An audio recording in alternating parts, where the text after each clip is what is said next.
wabarakatuh. Waalaikumsalam warahmatullahi wabarakatuh. Gimana kabar anak-anak ibu, sehat? Alhamdulillah, luar biasa. Allahu Akbar. Wah, luar biasa ya, meskipun di siang hari, tapi semangat anak-anak ibu tetap membara ya. Jadi kita hari ini belajar tentang reaksi kimia. Nah, ibu mau tanya dulu sebelum kita masuk ke reaksi kimianya. Apakah dari anak-anak ibu ada yang tahu apa itu reaksi kimia secara garis besar? Kalau ada, angkat tangannya. Ada Bu. Ya, silakan Risti. Itu adanya perubahan zat. Oh, kemudian betul. Yang lain ada? Bu. Ya, Risti ya. Adanya pergantian zat. Adanya pergantian zat ya. Yang dijawab sama Risti dan Tia itu udah benar ya, tapi belum terlalu lengkap. Jadi reaksi kimia adalah suatu perubahan dari suatu senyawa atau molekul menjadi senyawa lain atau molekul lain. Jadi dia di sini berubah zatnya. Nah, reaksi yang terjadi pada senyawa anorganik itu biasanya merupakan reaksi antar ion. Berbeda dengan reaksi dari senyawa organik yang biasanya itu pemisahan ikatan kovalen kemudian penggabungan lagi. Jadi kalau di anorganik itu reaksi antar ion kebanyakannya. Kemudian kita masuk ke reaksi penggabungan. Nah, reaksi penggabungan ini merupakan salah satu jenis dari reaksi kimia. Ya, betul. Jadi, reaksi penggabungan itu adalah melukiskan reaksi antara dua atau lebih reaktan pembentuk suatu jenis produk. Nah, hal ini biasanya terjadi karena sifat reaktivitasnya yang tinggi dari reaktan yang bersangkutan. Nah, sebagai contoh, yaitu logam natrium, kita reaksikan dengan klor. Nah, menghasilkan 2NaCl. 2Na itu warnanya apa? Merah. Kemudian Cl2 itu sifatnya gas dan warnanya kuning. Menghasilkan 2NaCl yang berbentuk kristal putih. Tahu nggak? Betul sekali. Kemudian kita masuk ke reaksi penguraian. Nah, sebagai lawan penggabungan, tadi ada reaksi penggabungan. Jadi ini ada reaksi penguraian sebagai lawan dari reaksi penggabungan. Jadi dalam peristiwa kimia ini suatu senyawa terurai menjadi bagian-bagian produk yang lebih sederhana. Nah, biasanya energi panas membantu kelancaran proses dekomposisi ini. Sebagai contoh yaitu 2HGO serbu merah itu diuraikan menjadi 2Hg dan O2 gas tak berwarna. Nah, kemudian ibu mau tanya, ada nggak anak-anak ibu yang tahu contoh reaksi penguraian dalam kehidupan sehari-hari? Saya Bu. Apa itu Yuliani? Pembakaran kayu Bu. Nah ya, kalau menurut teman-teman jawaban dari Yuliani benar apa tidak? Benar. Ya,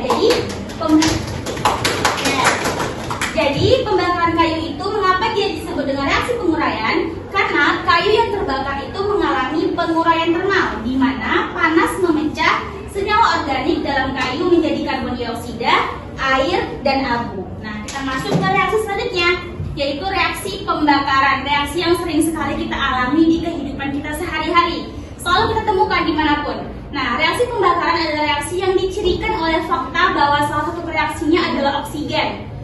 Pembakaran adalah reaksi suatu zat dengan oksigen, biasanya reaksi dengan cepat disertai dengan pelepasan kalor membentuk senyawa.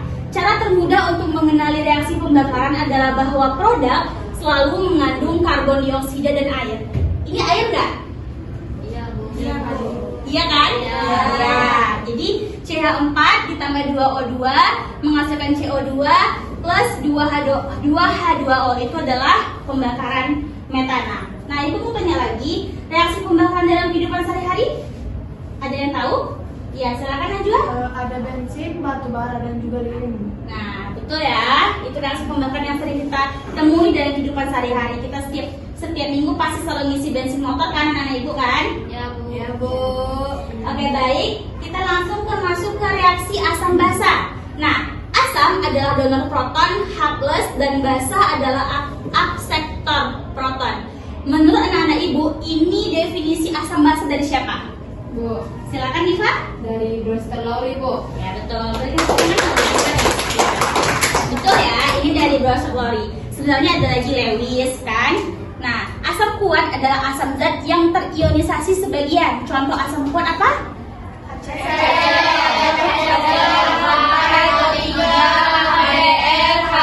H2SO4.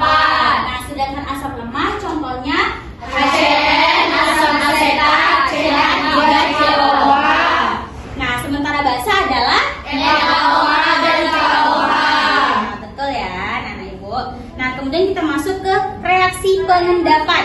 Nah, reaksi pengendapan adalah reaksi pembentukan endapan di dalam larutan didasarkan pada fakta bahwa salah satu produknya biasanya tidak larut dalam air atau sukar larut dalam air. Nah, menurut anak ibu, kan kita sudah melakukan praktikum nih. Nah, siapa yang tahu reaksi pengendapan yang dilakukan di praktikum? Nah, silakan Niken.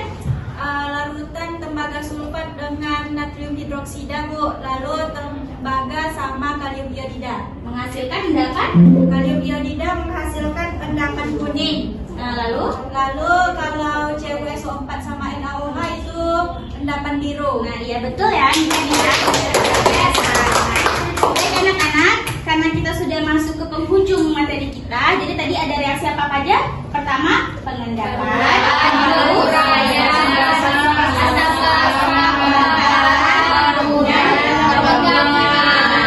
Benar ya. Diharapkan nanti anak-anak ibu bisa mengulang materi di rumah ya, sehingga semakin ingat dengan reaksi-reaksi kimia. Oke, sekian penjelasan dari ibu. Semoga anak-anak ibu paham. Ibu akhiri, wassalamualaikum warahmatullahi wabarakatuh.